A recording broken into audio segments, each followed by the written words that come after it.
I lived in Altadena for 28 years and I lost my home in the fire. My kids grew up in that place, a ton of memories in there. We've lived in Altadena 27 years this year. We moved there in 1999 when we got married, but you've been there way before then, right? Since fourth grade? Long time. I mean, I love Altadena because I grew up there and, you know, rode my bikes through the canyons and skateboarded with all my friends. We love the neighborhood because it's right next to the foothill. We see the foothill mountain from our windows.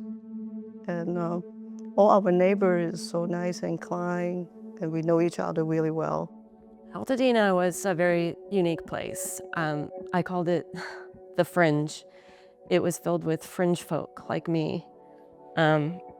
Basically just working middle-class people, some very, very wealthy people, obviously, but no one seemed to care. My home in Altadena was both my home and my workspace, and truly was my sanctuary. Altadena is probably one of the most diversified communities in our nation. One of the things that I love about Altadena is the diversity of architecture, how there's so many different styles in Altadena. It just makes the city unique and beautiful. I love it. Nobody really looked at street signs. I had visual landmarks, and it's really eerie driving through Altadena because all the landmarks are gone. We lost everything. The fire had taken out thousands of homes, down to ash. After driving up to my house at 8:30 in the morning, I was shocked at how much of my neighborhood and every single home had burned down. And I immediately thought to myself, my God, it is just unfathomable how this could actually, you know, be the standard of building in this area.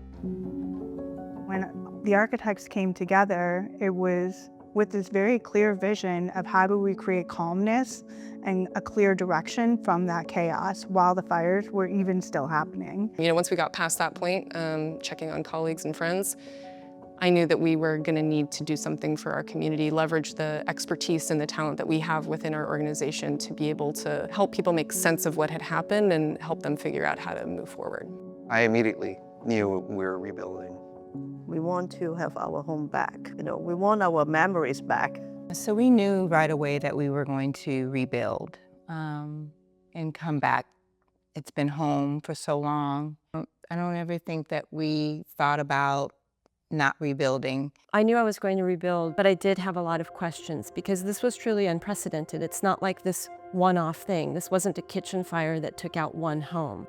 So I had questions about zoning, planning. Then it was the question of how much insurance is available to give us that ability. Like, can we do it the way we had it, or do we have to make certain exceptions?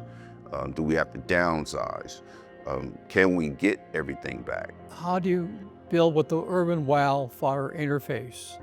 What were the thoughts and solutions for urban fire interfaces that architects were presenting and were knowledgeable about? It would have been an exhaustive effort, you know, for somebody who works full-time to also take this on. Even though I am of an architectural background, it's daunting, it's overwhelming. One of the biggest challenges that folks who were severely impacted by the fires were up against was not knowing what to do. Being overwhelmed first emotionally from the loss, then overwhelmed from not knowing what to do. There's thousands of people who, this is not what they planned for. This is not what they wanted. This is not what they asked for. This is not what they're prepared for. What we saw in those first few weeks was that there was just a barrage of information, and folks were in this traumatic situation where they were completely overwhelmed, and they had no idea who to turn to, and what information was correct, who was a safe person to talk to. And so as licensed professionals, we felt that it was really important to be kind of a single source of truth, that they had someone they could talk to that had no skin in the game, so to speak. When we started, we had 6 volunteers We decided to organize into 4 discrete groups. Within 2 weeks, we had 100 architect volunteers supporting each of those 4 committees. One was professional practice, one was governmental advocacy, the other was the Asking Architect program, and the last one was rebuilding education. So reaching out to our local government officials, thinking about how we can help them respond, because they're all changing building codes, they're responding to the permitting requirements. The AIA is very well connected with the governmental agencies to begin with, and so we were able to bring the main issues and concerns from the community members to the city and county to help solve those roadblocks to rebuilding. The Asking Architect program is a group of architects who came together to donate their time to help the community rebuild after the Los Angeles wildfires. We put a call out to our membership and to other local organizations to get licensed architects in the state of California who are willing to donate their time to meet with local community members and just answer their questions. We put architects at tables for community events because architects really need to be part of that first line of response when a disaster happens. We were like the Red Cross, out there, and people they spotted us. To see their faces light up when they see the logo and said, oh, I could trust that. And oh, ask an architect. What, I could really ask you? How many times do we have somebody actually say to us, I could just ask you guys questions, like specific about my project? And we're like, yes, that's exactly why we're here. Predominantly, it's about making sure that regardless of what somebody's resources are, they can have access to quality, professional construction guidance from licensed architects. Checking contractors, checking proposals from other architects. Some folks have even gone out to walk their site with them just to take a look at what their site looks like and what they might be able to rebuild. There's many architects in the setup in the individual tables. They're helping, to give you an answer. If you got questions, they will just try to help you to give you some insight. When I went to the Ask an Architect table, it was, what can we do for you? How can we help you? What questions do you have? This is my opinion, and these are the facts. For me, it was a tremendous service. It was kind of like therapy. It literally felt like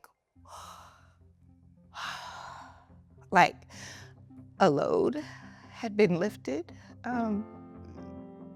because there's some things you just don't know. You don't know what to ask. They were so patient. It was so, we're here to help. And that's truly how it felt. Because we're so intimately involved in just listening and hearing people's grief, I think we kind of see it from their perspective. And to see people go from that shell-shocked, traumatized condition in the course of 1 or 2 consultations to a place where they were genuinely, remember? Mm-hmm.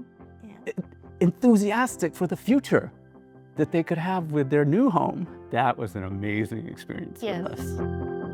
It's been so amazing to see architects kind of put their egos and even their intellectual property aside to share information and to really come together as a group to support the community. And that really forged a lot of bonds. So we were all kind of there in the trenches together. So I think that strength of community was really present and amazing. I feel like we met so many amazing architects, so many architects who want to give. This was just an idea that we had, and we just said we're going to do it. And sometimes you have to have that faith, right? That people are going to step up to that challenge. I have been completely blown away by the number of people who've stepped up, sacrificing their time with their families, their time and their jobs, to be able to make a really meaningful impact in our community. And so I think, even though this might have started with me, it, really rests on the shoulders of so many people who were willing to take on that burden in this time of need. And so I think it's just a really awesome way to show that this community is really strong and we're here to do good things. I'm a child of the '94 earthquake, and I still remember the day that we were sleeping on the street for 3 days, and I remember when the post-disaster building inspector came and tagged my parents' house, and we got to go back in, And I said to myself, I want to do what that guy's doing one day. And so when I became a licensed architect, I got my post-disaster building inspection certification, but I never imagined it would be for something as big as this. It's helping my community to build back Altadena, you know, potentially even better than it was before, and that's gonna be a great legacy as well. We are a very kind of inward-facing organization. We're connected to a lot of architects, but we traditionally have not been as connected to the community. And so I think this was really an amazing opportunity for us to build those relationships within the community. So this, we realized, I think was a great opportunity for us to raise our own presence and the awareness about architects and what we do and the value that we can bring in a situation like this. What is an architect? What do we do? And how do we contribute in the aftermath of an event like a major disaster? The Ask an Architect program is a program that I think always should have existed even before the fires.